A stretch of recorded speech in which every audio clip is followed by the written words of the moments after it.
ఫుడ్ని వాడు దొంగిలించి వాడి జంతువులకి వేస్తా ఉండేవాడు. ఇద్దరు పోట్లాడుకోవడం ఓకే ఇట్లా ఉండే సీన్స్ అయి ఉండే ఆ పిక్చర్ ఆగిపోయింది. సో రియల్ లైఫ్ లో ఎలా ఉండేవాళ్ళు శ్రీదేవి గారు అసలుకి?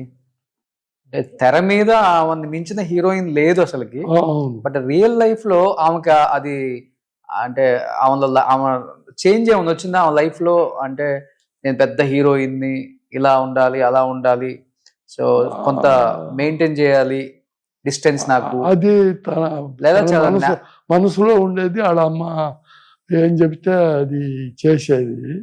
ఎక్కువగా వాళ్ళ అమ్మాయి మీదే ఆధారపడి ఉండేది. ఓకే.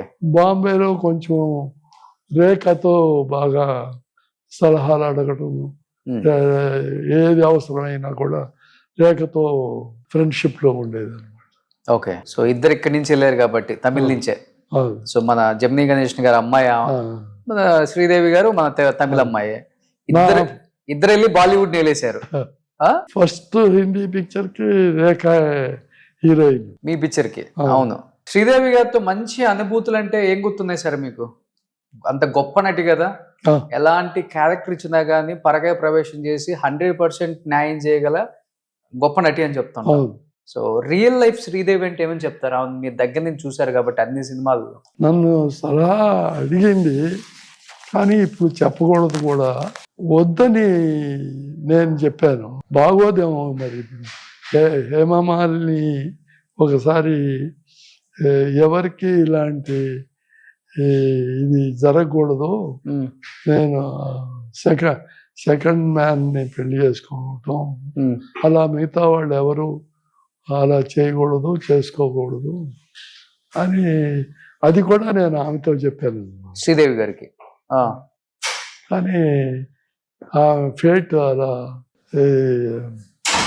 అతనితో అయిపోయింది. సో మీరు రిక్వెస్ట్ చేశారు పెళ్లి చేసుకోవద్దని? ఆ విషయంలో నేను ఇంటర్ఫీర్ అవలా. ఎందుకంటే అంతకు మునిపే పెళ్ళి అయిపోయింది కదా మిథున్ చక్రవర్తితో. అవును, నిజమా సార్? అది చాలా మంది చెప్పారు కానీ నేను నమ్మలేదు. శ్రీదేవి గారికి బిఫోర్ మ్యారేజ్ అయిందా ఈ పెళ్లి కన్నా ముందు? మిథున్ చక్రవర్తి గారు. ఆయన జెంటిల్మెన్ కాబట్టి బయటకి అసలు ఎవరికి చెప్పలేదు, ఎక్కడ పేపర్ న్యూస్లో కానీ ఏమి ఇవ్వలేదు. ఓకే. అంటే ఓన్లీ ఫ్యామిలీ మెంబర్స్ మధ్యలో అయింది. వాళ్ళ ఫాదర్ మదర్ సమక్షంలోనే కళ మనకేమో తాలిబొట్టు, బెంగాలీస్కి కళ రింగ్ అనమాట. ఓకే. ఈ చేతికి అలా జరిగింది. ఎన్ని ఇయర్స్ ఉన్నారు వాళ్ళు మ్యారేజ్ అయ్యాక? 2-3 years. 2-3 years ఉన్నారు మ్యారేజ్ అయిన తర్వాత. బట్ విషయం బయటికి రాలే ఎక్కడ? బయటికి రాదు, నాకు కూడా తెలియదు అనమాట.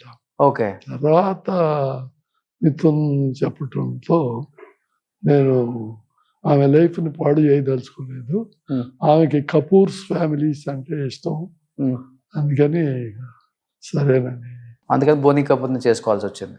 బోనీ కపూర్ అలా ట్రాప్ చేశాడు. ఓకే. అంటే ఎప్పుడు నా షూటింగ్ జరిగినా బయట షూటింగ్ జరిగినా వచ్చి కూర్చునేవాడు. మేము ఎవరం పట్టించుకునేవాళ్ళం కాదు, మన షూటింగ్ ఏదో మనం ఆ తర్వాత కానీ తెలిసి. ఓకే. సో ట్రాప్ చేసి పెళ్లి చేసుకున్నాడు అంతేనా సార్? అది మనం చెప్పలేము ఎలా జరిగిందో కూడా, ఎలా చనిపోయిందో కూడా చెప్పలేము. సహజ మరణం అయితే కాదనే చెప్తారు అందరూ. సహజ మరణం కాదు, ఏదేమైనా నిజంగా చాలా చిన్న వయసులోనే చనిపోయారు. బాగా బాధ అనిపించుంటది మీకు, అన్ని సినిమాలు తీశారు కాబట్టి. వెళ్ళారా మీరు? ఇక అనవసరం ఏదో అన్యాయం జరిగింది ఆమెకి, చాలా అన్యాయం జరిగింది. చూసారు ఈ మధ్య పాప తెలుగులో కూడా ఎంట్రీ ఇచ్చారు, మన దేవరలో హీరోయిన్ గా చేశారు జాహ్నీ కపూర్. శ్రీదేవి గారు అంత పెద్ద హీరోయిన్ అవుతారు అనుకుంటున్నారా పాప? నేను అవుట్ ఆఫ్ ఫీల్డ్ కాబట్టి, నేను అవుట్ ఆఫ్ ఫీల్డ్ అయినాక ఆమె పెరిగి పెద్దదై సినిమాల్లోకి వచ్చింది. అంచేత ఆమె సినిమాలు నేను చూసింది కూడా లేదు, అంచేత నేనేం చెప్పలేను. ఎందుకు సార్ బాగా పీక్ లో ఉన్నప్పుడు సినిమాలకు రిటైర్మెంట్ ఇచ్చారు మీరు? ఇది చాలు అనుకున్నామండి. ఇక సబ్జెక్ట్స్ కూడా ఎంతసేపటికి టెక్నాలజీ, యాక్షన్ తప్ప ఏమీ జరగట్లేదు. అందుకని ఇక వద్దులే మనకి ఇది ఈ సినిమాలు నేను మానేశాను. సో దూరంగా ఉండటం మంచిది, రెస్ట్ తీసుకున్నాం. ఎందుకంటే అసిస్టెంట్ డైరెక్టర్ దగ్గర నుంచి డైరెక్టర్ అయ్యి దాదాపు 50 years సినిమాలో ఉన్నానన్నమాట.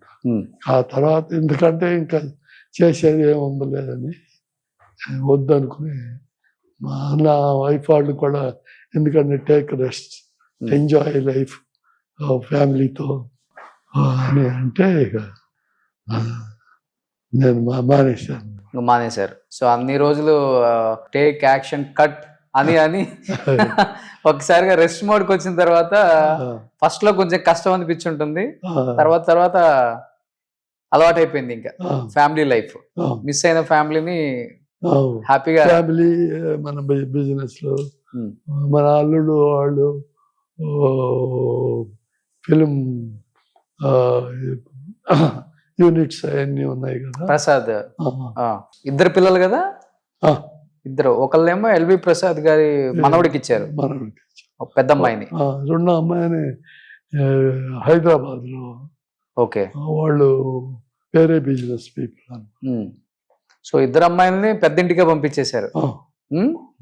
సో ఎల్వి ప్రసాద్ గారు అంటే సినిమా ఇండస్ట్రీని ఏలిన మగమహారాజు ఆయన కూడా. అంటే ఎల్వి ప్రసాద్ గారిని తీసుకొచ్చింది మా ఫాదర్. అవును, తీసుకొచ్చి అంటే ఆయన బాంబే నుంచి అసిస్టెంట్ డైరెక్టర్గా తీసుకొచ్చారు అనమాట.